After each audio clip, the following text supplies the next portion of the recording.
नमस्कार मित्रांनो, तुमचं स्वागत आहे आपल्या कन्सेप्च्युअल आयुर्वेदा या चॅनल.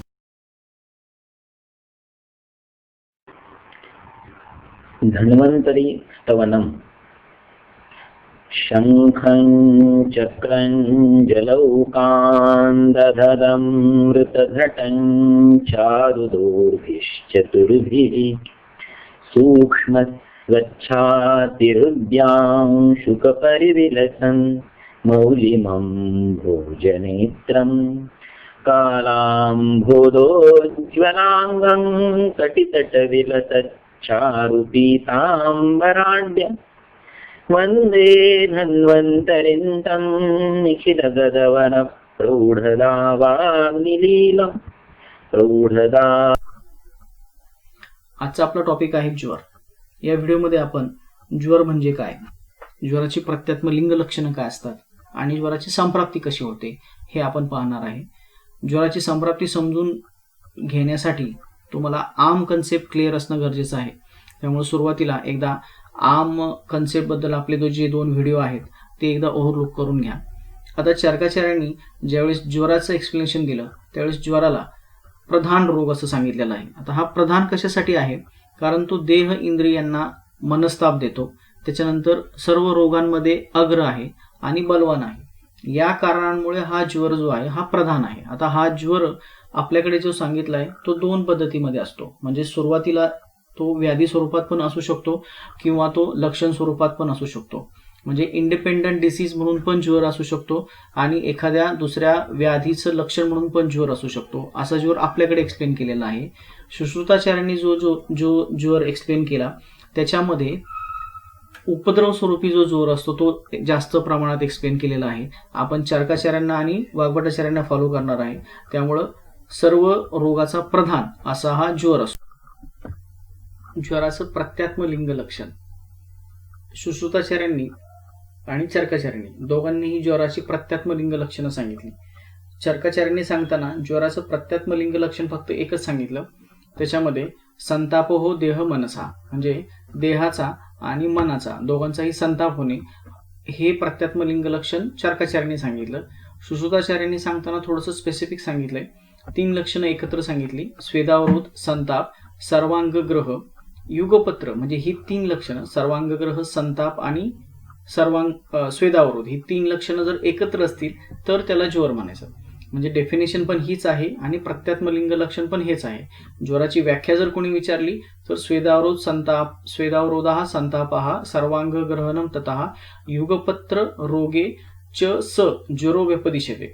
ही 3 लक्षणं एकत्र असताना त्याला ज्वर म्हणायचं. आणि प्रत्यात्म लिंग चरकाचार्यांनी वेगळं सांगताना सांगितलं की लिंगम संतापो देह मनसा, म्हणजे देहाचा संताप होणे याचाच अर्थ शरीराचा उष्मा वाढणे, आणि मनाचा संताप होणे याच्यासाठी पुढच्या श्लोकामध्ये परत त्यांनी 3 लक्षणं सांगितली. ती आहे वैचित्य, अरती आणि ग्लानी. ही 3 लक्षणं जर असतील तर मनाचा संताप झाला असं आपल्याला म्हणता येईल. तर ज्वराचं प्रत्यात्म लिंग लक्षणांमध्ये स्वेदावरोध, संताप, देहाचा आणि मनाचा आणि सर्वांगग्रह ही 3 लक्षणं असणं मॅन्डेटरी आहे. याला काय म्हणायचं, ज्वर म्हणायचं. आणि ही ज्वराची 3 प्रत्यात्म लिंग लक्षणं आहेत. ज्वर संप्राप्ती. ज्वराची संप्राप्ती सांगताना सुश्रुताचार्यांनी पुढील प्रमाणे सांगितले: मिथ्या आहार विहाराभ्याम दोषा ह्या आमाश्रयाच्या बहिर्निरस्य कोष्टाग्नी ज्वरदा स्युरसनो.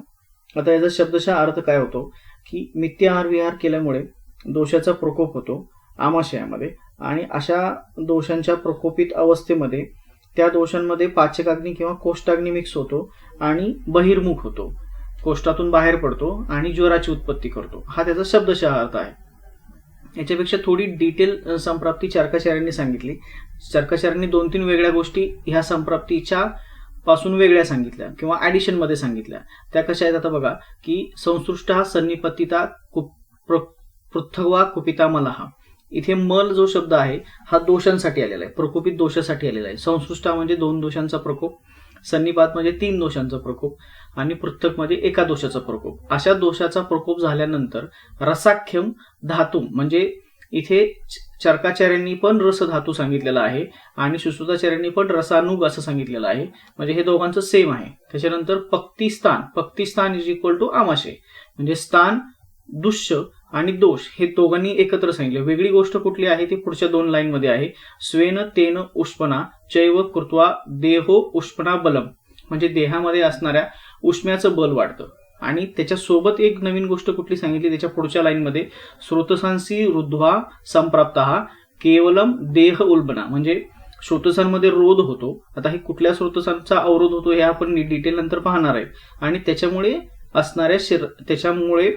तुमच्या शरीरामध्ये असणाऱ्या उष्म्याचं बल वाढतं आणि हा उष्मा जो आहे तो संताप निर्माण करतो आणि यालाच ज्वर असं म्हणायचं. म्हणजे इन जनरल जर दोघांची संप्राप्ती आपण एकत्र केली तर त्याचं मराठी ट्रान्सलेशन कसं होतं की दोषांचा प्रकोप झाला हा आमाशयामध्ये होतो. मग आमाशयामध्ये असणाऱ्या किंवा ग्रहणीमध्ये असणाऱ्या कोष्टाग्नीला सोबत घेऊन हे दोष बाहेर पडतात आणि सगळ्या शरीरामध्ये ज्वराची उत्पत्ती करतात. आता एक गोष्ट इथं हे ट्रान्सलेशन आहे, म्हणजे प्रत्येक बुकमध्ये किंवा सगळ्या जे बुक्स आहेत अवेलेबल त्याच्यामध्ये सगळीकडे अशी संप्राप्ती आहे की कोष्टाग्नी बाहेर येतो आणि सगळ्या शरीरामध्ये फिरतो आणि त्याच्यामुळे ज्वराची उत्पत्ती होते. तर याच्यामध्ये कन्सेप्ट थोडासा वेगळा आहे. म्हणजे अशी गोष्ट होत नाही की कोष्टाग्नी आमाशयातून बाहेर येतो आणि सगळीकडे फिरतो. त्याच्यासाठी आपल्याला थोडंसं एक फिजिक्सचं एक एक्झाम्पल घ्यावं लागतं, ते आपण थोडंसं विचारात घेऊया. आता एक एक्झाम्पल घ्या. आपल्याकडे एक मेटल बॉल आहे, आपण त्याला सपोज एक विशिष्ट टेम्परेचरला हीट केलं. आता हीट केल्यानंतर तो परत ठेवून दिला. आता ठेवून दिल्यानंतर तो हळूहळू काय होईल, थंड होईल. हे आपलं एक बेसिक ऑब्झर्वेशन झालं. त्याच्यानंतर अजून थोडासा विचार केला तर आपण असं म्हणू शकतो की मेटल बॉल जो आहे हा रूम टेम्परेचरला आला. ठीक आहे, त्याच्यापेक्षा अजून थोडासा विचार केला तर आपण असं म्हणू शकतो की या मेटल बॉलमधून जेवढं हीट इमिशन पॉसिबल आहे तेवढं हीट इमिशन झालं आणि नंतर तो रूम टेम्परेचरला आला. ठीक आहे, म्हणजे इथे आपण काय केलं, टेम्परेचरची ही गोष्ट आहे ही विथ रिस्पेक्ट टू समथिंग असते, बरोबर. म्हणजे आपल्या बॉडीचं टेम्परेचर सपोज एक विशिष्ट टेम्परेचर मेंटेन आहे, ते टेम्परेचर कशाच्या रिस्पेक्टिव्ह असतं, एन्व्हायरमेंटच्या रिस्पेक्टिव्ह असतं. म्हणजे जर एन्व्हायरमेंटचं टेम्परेचर आणि आपल्या बॉडीचं टेम्परेचर जर इक्वल लेवलला असेल तर तुम्हाला ताप नाहीये. पण जर तुमच्या बॉडीचं टेम्परेचर जास्त झालं आणि एन्व्हायरमेंटचं टेम्परेचर जर कमी असेल तर याचा अर्थ काय झालं, तुम्ही फिवरिश आहात किंवा तुम्हाला फिवर आलाय किंवा तुम्हाला ज्वर आहे. ठीक आहे, आता दुसरा एक मेटल बॉल आहे, आपण त्याच्यावरती काय केलंय, तो गरम केला आणि गरम केल्यानंतर त्याच्या भोवती एक नॉन कंडक्टिंग मटेरियलचं आपण लेअर तयार केला. तर अशा बॉलमधून हीट इमिशन होणार नाही. कारण का, कारण त्याच्या भोवती आपण नॉन कंडक्टिंग मटेरियलचं लेअर तयार केलेलं आहे. मग त्याचं टेम्परेचर काय होणार आहे, सेम राहणार आहे. जसं आपण त्याला गरम करून ठेवणार आहे तसं सेम राहील, कारण का त्याच्यामधून हीट इमिशन झाले नाहीये. आता आपल्या बॉडीमध्ये ह्याचं एक्झाम्पल मी तुम्हाला याच्यासाठी दिलं कारण तुमच्या बॉडीमध्ये पण एक हीट रेग्युलेटरी करणारी एक सिस्टीम असते. जसं ॲलोपॅथीवाल्यांनी सांगितलं की हायपोथॅलेमसमध्ये त्याचा एक पॉईंट असतो आणि तो सेट पॉईंट केल्यानंतर त्या टेम्परेचरच्या आसपास आपल्या बॉडीचं टेम्परेचर मेंटेन केलं जातं. त्या पद्धतीचं आयुर्वेदशास्त्रामध्ये 2 गोष्टी आपल्याकडे सांगितलेल्या आहेत. पहिली जी गोष्ट आहे उष्ण तीक्ष्ण गुण असणारा पित्त. ठीक आहे, आणि हीट इमिशन किंवा हीट रेग्युलेट करणारी सिस्टीम जी आहे ही स्वेद व स्रोतसाच्या अंडर जास्त येते. म्हणजे जर सपोज मी जास्त टेम्परेचरच्या आपल्या बॉडीपेक्षा जास्त टेम्परेचर असलेल्या ठिकाणी जर गेलो तर तिथून काय होतं, आपल्या बॉडीमध्ये असणाऱ्या स्वेदा वाटे ती हीट रेग्युलेट केली जाते. म्हणजे स्वेद व स्रोतसामध्ये ती सिस्टीम आहे तशी की हीट रेग्युलेट करण्यासाठी. मग स्वेद प्रवृत्ती जास्त झाली की काय होणार आहे, हीट इमिशन स्टार्ट होणार आहे स्रोतसांमधून आणि हीट बाहेर गेली रूम टेम्परेचरवर की परत आपल्याला स्वेद प्रवृत्ती कमी होणार आहे. ही फिजिक्सची गोष्ट आपल्याला संप्राप्तीसाठी लागते.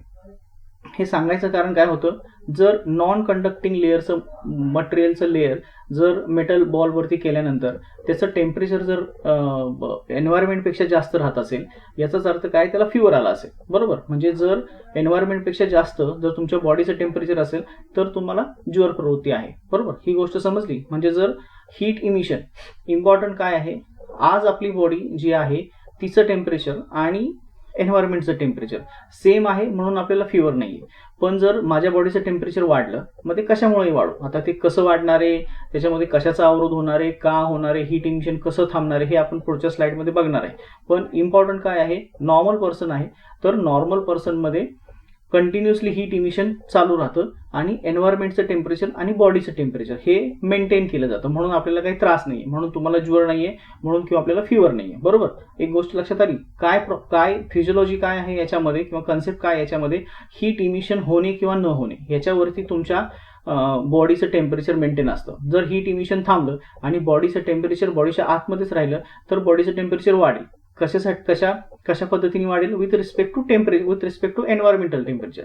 म्हणजे जर एन्व्हायरमेंटचं टेम्परेचर सपोज 36 आहे आणि तुमच्या बॉडीचं टेम्परेचर जर सपोज 40 झालं तर काय झालं? फिवर आला. आणि तुमच्या बॉडीचं टेम्परेचर पण 36 आहे किंवा 36 आहे आणि एन्व्हायरमेंटचं टेम्परेचर पण सेम क्वांटिटीमध्ये आहे तर फिवर येणार नाही. कारण का? दोन्ही हीट इमिशन कंटिन्युअसली होत राहतं आणि हीट मेंटेन राहते बॉडीमध्ये. हे झालं एक एक्झाम्पल. आता याच्या पुढे आपण चार्टमध्ये संप्राप्ती एक्झॅक्टली कशी होते, स्रोतसाचा अवरोध कसा होतो, बॉडीमध्ये टेम्परेचर कसं वाढतं किंवा शरीरामध्ये असणाऱ्या उष्म्याचं बल कसं वाढतं, ज्या चरकाचार्यांनी सगळ्या गोष्टी एकत्र सांगितल्या किंवा दोषांचे गुण जे आहेत हे कुठल्या पद्धतीने वाढतात हे आपण पुढच्या स्लाइडमध्ये बघूया. ज्वराची संप्राप्ती सांगताना सुश्रुताचार्यांनी पण मिथ्या आहारापासून चालू केलेली आहे. म्हणजे मिथ्या आहार विहार केल्यानंतर कफाचा प्रकोप होऊ शकतो, पित्ताचा प्रकोप होऊ शकतो आणि वाताचाही प्रकोप होऊ शकतो, किंवा 2 दोषांचा एकत्र प्रकोप पॉसिबल आहे किंवा 3 दोषांचा एकत्र प्रकोप पॉसिबल आहे. आता ज्यावेळेस कफाचा प्रकोप होणार आहे ज्वरासंबंधी त्यावेळेस त्याच्यामध्ये स्निग्ध, शीत, गुरु, मंद ह्या गुणांनी त्याचा प्रकोप पॉसिबल आहे.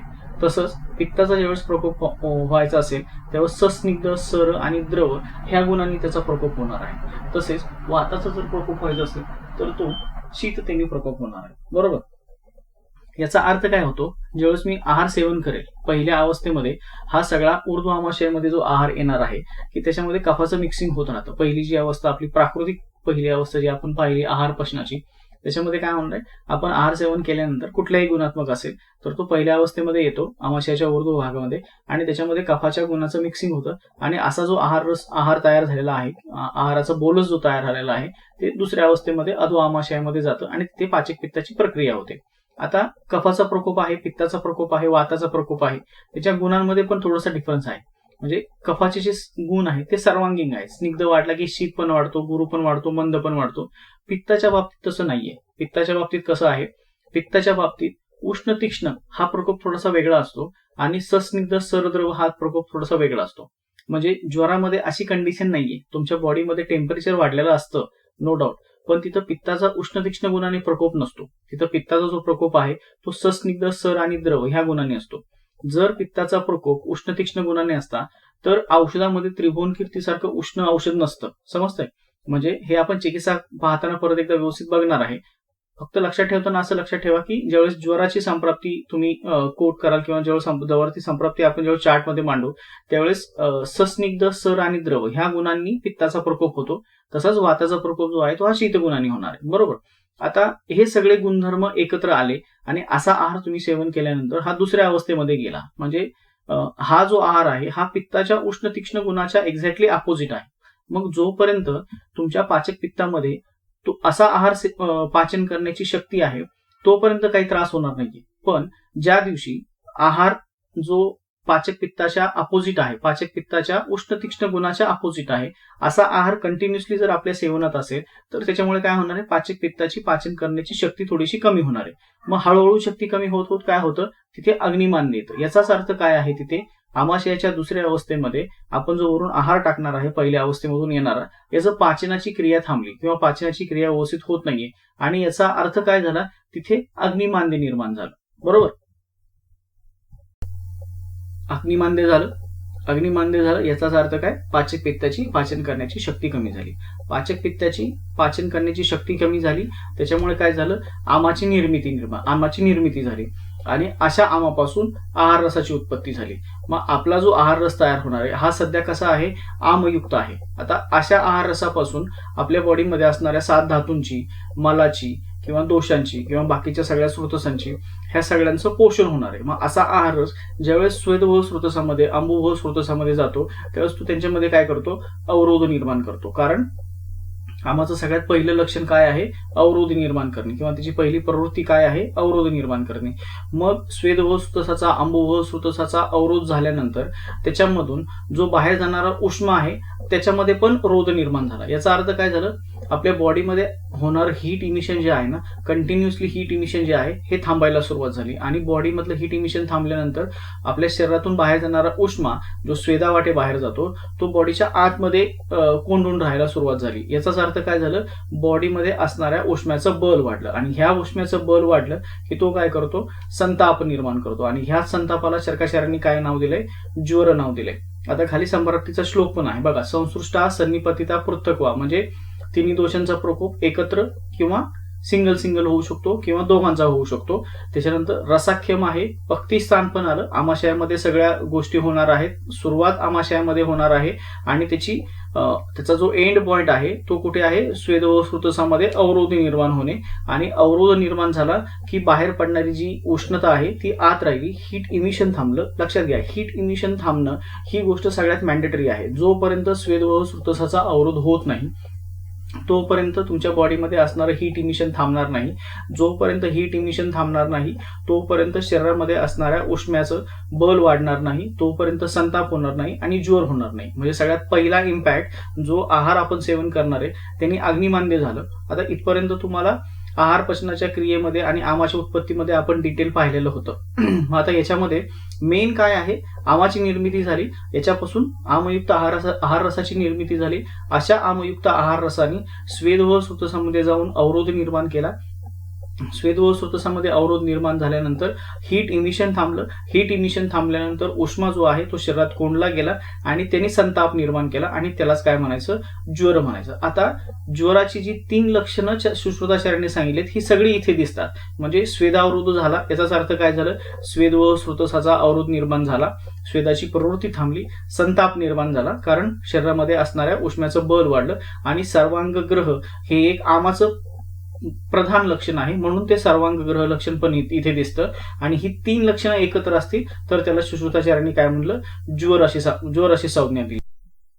आता याच्यामध्ये उष्मा कुठेही फिरला नाही. उष्मा ज्या ठिकाणी आहे त्याच ठिकाणी राहिला. फक्त उष्मा जो बाहेर पडणार होता तो बाहेर पडला गेला नाही.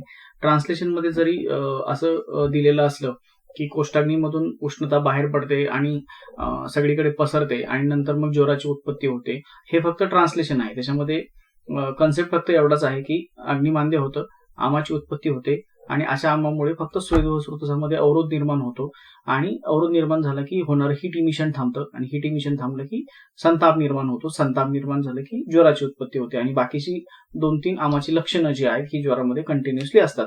अशी ज्वराची संप्राप्ती आहे. नेक्स्ट व्हिडिओमध्ये ज्वर चिकित्सेबद्दल आपण माहिती घेणार आहोत. या व्हिडिओमध्ये ज्वराच्या चिकित्सेमध्ये सांगितलेले जे सिद्धांत आहेत ते ज्वरावरती कसे काम करतात, त्या सिद्धांतामुळे ज्वराची संप्राप्ती कशी भंग होते त्याच्याबद्दल डिस्कशन करणार आहोत. परत धातुगत ज्वर आहे किंवा विषम ज्वर आहे याचं प्रॅक्टिकल युटिलायझेशन आज आपण कसं करणार आहोत. ज्वरामध्ये जी बाकीची त्रिभुवन कीर्ती किंवा संशोधनी वटी याच्यासारखी जी कल्प वापरली जातात त्यांचं एक्झॅक्टली मोड ऑफ ऍक्शन कसं असू शकतं याच्याबद्दल आपण डिस्कशन करणार आहोत. नेक्स्ट व्हिडिओ जो असेल तो ज्वर चिकित्सेबद्दल असेल.